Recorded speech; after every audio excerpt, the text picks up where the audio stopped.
Coming up on today's episode.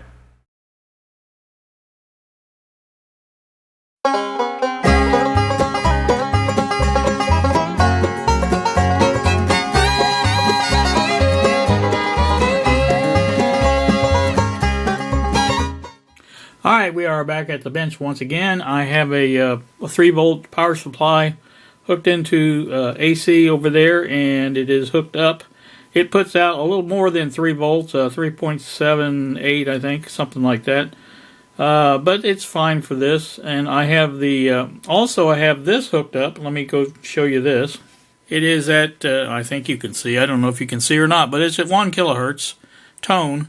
I believe I have the, what do you call it, down most of the way, but it is working. And if we go back over here, we turn this up a little bit, it is on. You can hear the speaker puts out a nice solid tone. So the audio is working.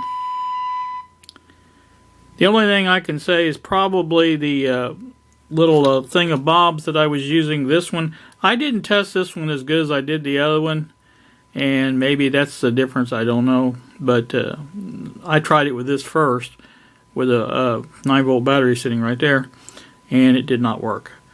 I could hear something, but it wasn't the tone, so I don't know what the problem is with that. But like I said, the other one, this one here, worked better, I know, because I tried this one. But I had taken the power lead off of that. I guess I didn't like the way, I wanted to get this board out for some reason, and I don't know why I even did that. But I need to hook that back up, and so that it can be used again. So, but anyway, in the interim, plenty of volume. The audio is working fine on this radio, so we have no problems there. So with that said, what we're going to do is move on down the line and do some checking on the on those currents. I think I figured it out. You know, I'm going to show you on the schematic, but if you measure the resistance of I forget what it was, R2 or whatever it was, those 3 resistors that are in line with the transistors. If you measure the resistance of those and then measure the voltage drop across them, you can get the current from that. So there's no sense in having the jumpers. I mean, the jumpers are connected. And that will also tell us if the, you know, I can go ahead and check the voltages as well. But that will tell us if we do have a good solid connection there. And that was one of the things I wondered about when I soldered those jumpers. Sometimes those jumpers are hard to solder when there's a gap in between. They don't always want to, you know, jump the gap. So let me do that, set up for that next, and once we do that, then we'll come back and see if those are working. Then we can start maybe troubleshooting with the signal generator and put out a what do you call it? And I would like to have this working for that. Actually, this would give us a good indication because it would provide a tone 455. And I should be able to get that through as well. So let me get set up for that. It may take me a while, but you guys won't know it because it'll be just coming up in a second. Now we are troubleshooting the radio section. And I'm going to point it out on the schematic where we are poking around at. And I'm going to turn the radio on. Give it a little volume there. And what I found was this. You may recall that I mentioned, let me see if I can move that down a little bit. There we go. That some of these didn't appear to connect. And I'm going to give you a good example of that right now. There it is. Now you can hear, I think, that after you make a connection, it works. So that is the whole problem with that. And I'm happy that we found it fairly easily. And now we can concentrate on basically getting back to where we need to be.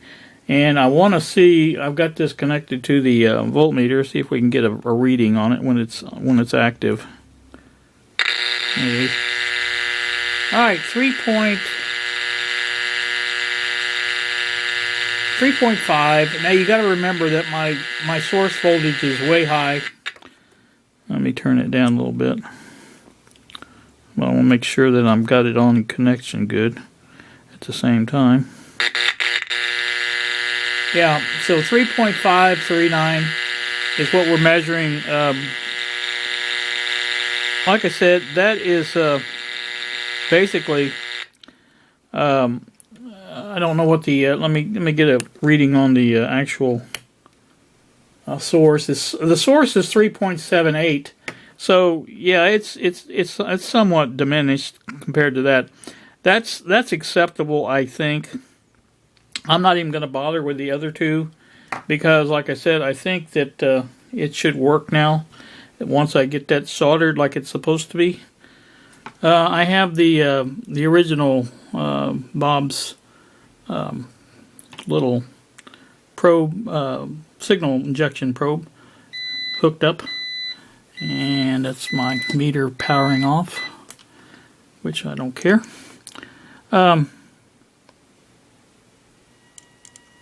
Let's see if I can turn it up a little bit. You can hear it.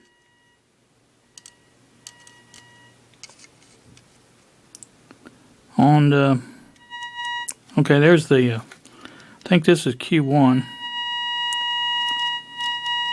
Now I can't get it. Well, I get a little bit. Very little bit.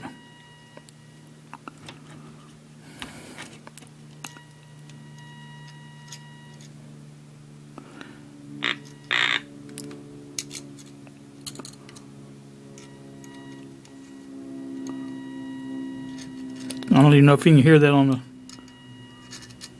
There is a little bit there on the antenna. It seems like it's coming in better on the Q1 than it is on basically anything else. So I think it's going through the transistor, or you can hear it on the Q, I think it's Q2. You don't hear it on Q3 at all. Nothing. So it's obviously there, and it's obviously there, and it's somewhat here. So there's your update. Update. You get that when you touch the antenna, which I guess is a good sign. But see what Bob wants, and then we'll get back to this. So hang in there. I feel kind of silly, but hey, you know, it is what it is. I did find several problems with this. I don't know how much I've outlined, and because I've lost track of what I'm doing, as I do things, I notice things on the board that appear to be wrong, and so I've been trying to correct those. And the last thing I corrected was on the antenna connections, and I will flash up a picture of that if I haven't done so as of yet. I had number 6 and number 2 switched. In other words, I had the green wire going to number 2, and I had the black wire going to number 6. That, as you can see, one's the oscillator coil, and the other is the antenna coil. That didn't work. But I'm happy to report that it does now. We just don't know before the market climbs back up, but you'll still have the mortgage hanging around. But I mean, this is incredible. Right. These are just very driven people, and we love to see it. It's weird and amazing.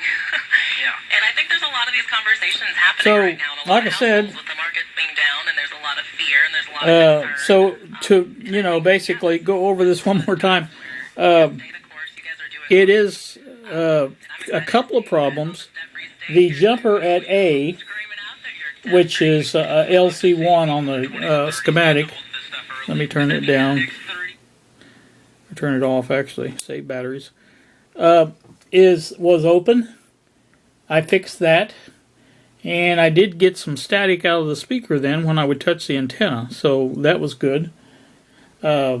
Anyway, what we did next was to basically take Bob's RF probe signal injector thing and put that near Q2, and I adjusted the T3 slug on the transformer there until I got the best, the highest signal through there. And then I did the same thing. He didn't tell me to do this, but I did the same thing with, I put the signal into Q1 and adjusted the T2 and got that a little higher. So basically tweaked those two IF transformers up a little bit, and so that's what we did there. And now still to come, obviously, is the alignment. I did do some random adjustments of the red coil, which is the oscillator coil, in an effort to see if it was running, and we found out it wasn't running. And of course, you know, having the wrong antenna on it might have been part of the problem. Anyway, that's a short and long of it, and like I said, it is working now. I think there's no more adjustments that I have to make as far as the radio itself is concerned, other than maybe the tweaking the IF and maybe adjusting the frequency of the oscillator a little bit. But I think I'm going to go ahead and put it back into its case. We'll do that and bring you back in a little bit, and we'll see what else we can get into. Here with you at the bench once more. What I'm doing is tweaking the IF cans. I believe this is the third one here, down here, and the second one's here. I believe that's the way they are. Or the second one's here and the first one's here, I guess. Whatever. Because there's only two. This is the coil here for the oscillator coil here. What I'm doing here is I'm using AGC. Now I've got it hooked up at the top of R9, I think it is, there. And we look at that on the schematic, you can see that if you measure between there and ground, which is where my meter is set, that will give you the AGC voltage. It is across C4, which is the AGC capacitor. We started out at this when I first started tweaking this. I was at around on the let's look at the meter real quick. All right, you can see the meter there, and you can also see the function generator over there is generating a 455 kilohertz wave, and I have the amplitude there. I can vary the amplitude if I need to, but I've got it fairly low. But you can see the where we're at is 627, actually 0.627, and if we started out, it was at almost about 640, I would say. So it's come down quite a bit. I did get quite a bit of adjustment. I'll adjust one of these just to show you what it does. This is number 3, I think, or 2, whatever they call it. As you can see, I went down just a hair there. But you see it goes back up if you go past the peak. And we'll go in the other way. Right there. And as soon as I take my screwdriver up, it makes a little difference. But same way with the other one. If I adjust it, you see it goes back up. I was already on the peak.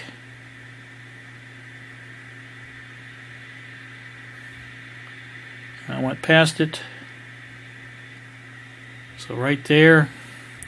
It's pretty close. I would say that's it. So, like I said, that's how you adjust it using the AGC. On a transistor radio, you're not really shooting for a negative voltage, although it is. Because we're measuring at the base of Q2 is where we were measuring at. And, of course, that's your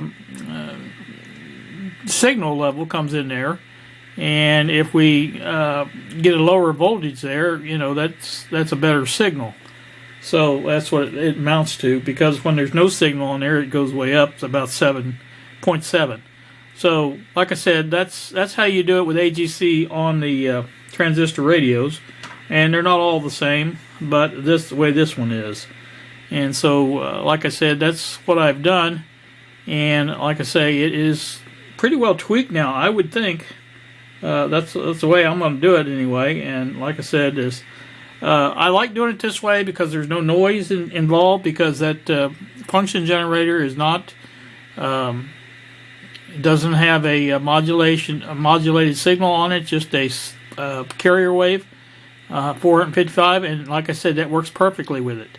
And if you use the AGC, and it is actually called AGC on this radio, it's not the automatic volume control, because that's a misnomer in my book, because that's what it's adjusting is the gain. It's not adjusting the volume.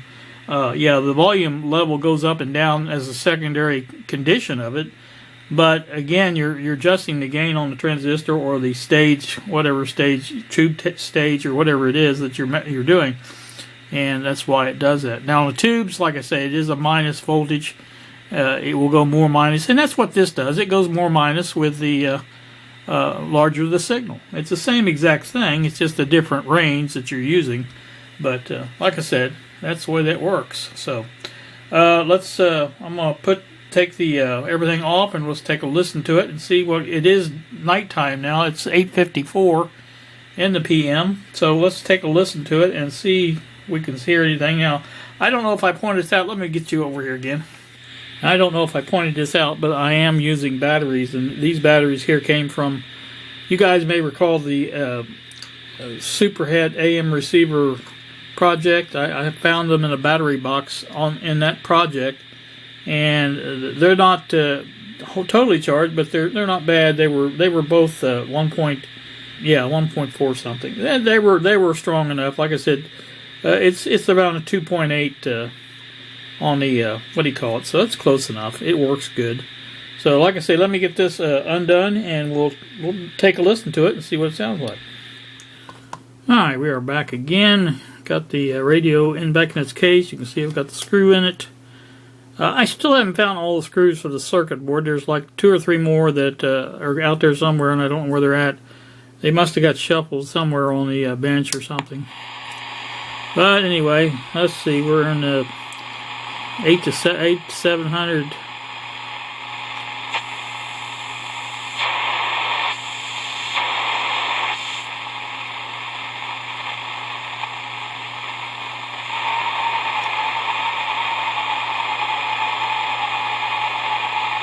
Not sure what that is, if anything.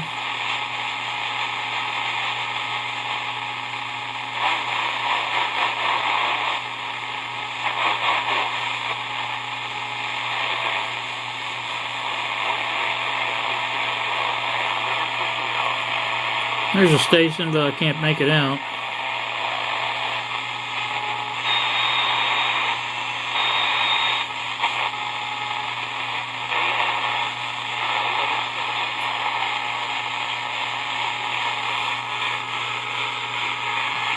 Not sure what that noise is. That almost sounds like a tone, but I don't know where it's coming from. I don't have anything hooked up.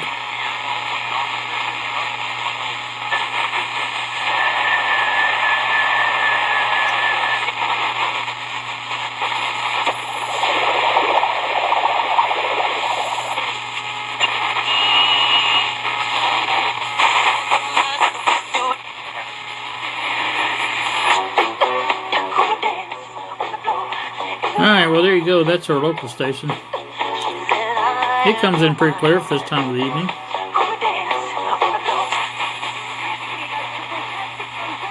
I think that's a North Burn station there.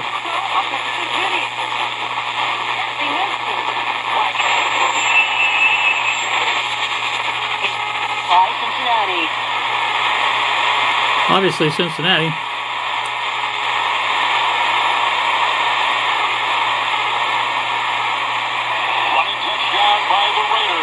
Touchdown to Allen for football at 14-0 Las Vegas here in Monday Night.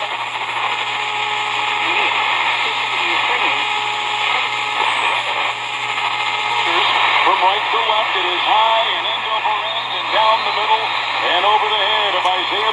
Alright, I'm going to guess that's WCKY because of this where it's at. There's 1630, I think. So there you go. It does pick up a few stations here in the evening. Now it picks up the local station, obviously the best. But like I say, the batteries are not fresh. They're not where they're usually at, or should be on new ones anyway. I did have it hooked up to the AC adapter, which puts out a little over 3 volts. And it does work on that, but it's got a little hum to it, so I'd rather not use that if I can.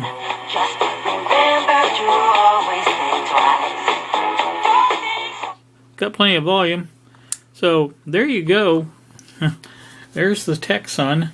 Now the only thing I have not done to it as of yet is to align the station. 1390 is where that is on the dial, and as you can see, we're between, I think that's 11 there. Let's go ahead down there. Yeah, 11. So that's not really too bad, I would say. 1390 is almost 1400, and that's 11. That's 16. So that's pretty close, I would say, because if you look at it, that's 16. I'm not going to complain about that too much. We're going to leave that alone, I think. Now, the only thing I didn't put on yet is this little sticker. This red sticker here goes on there to identify it, I guess. But it goes right there, and that's sticky tape there. So if I take peel that sticky tape off, I guess it would stick right there. I hope you've enjoyed this. It's drove me nuts. You know, between the things that I messed up and the things that I found out you had to do, and we did get by without doing those things.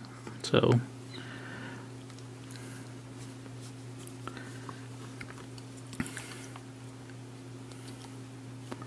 Alright, there you go. Nice little emblem now. And that's in place. So there you go. There's a look at the whole thing. Again, there's your earphone jack. I'm happy with the way it turned out.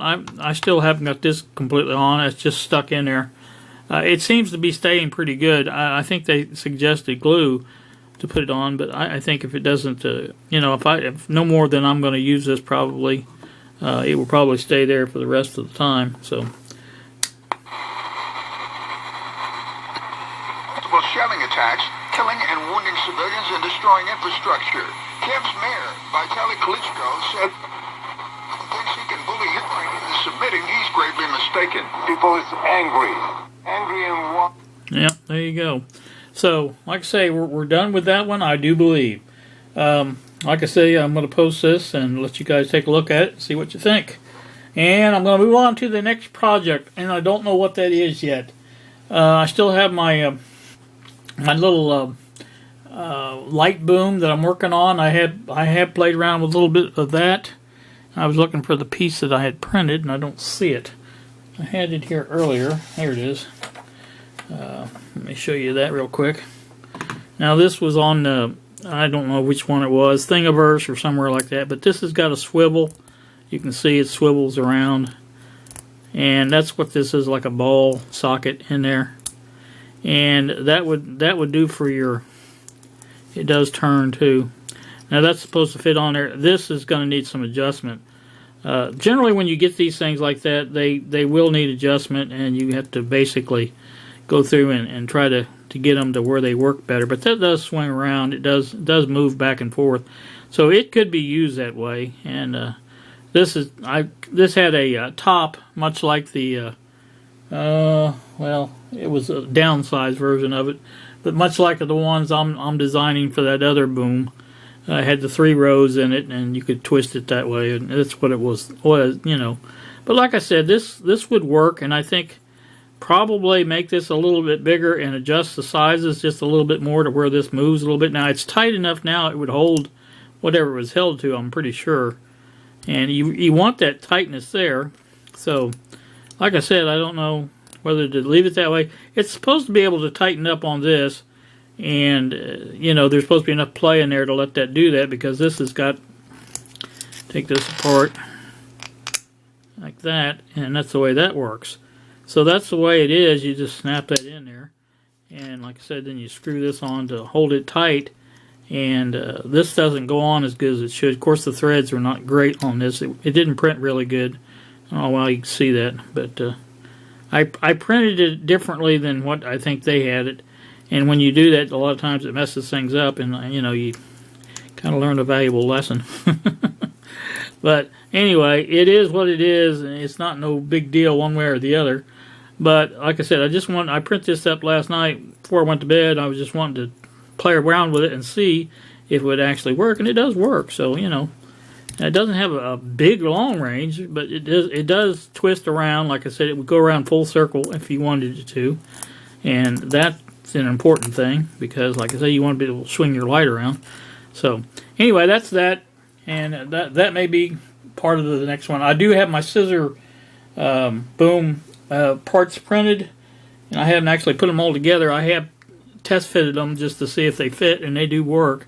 So I may put that together. I don't know. We may even get on to another electronics project. Who knows?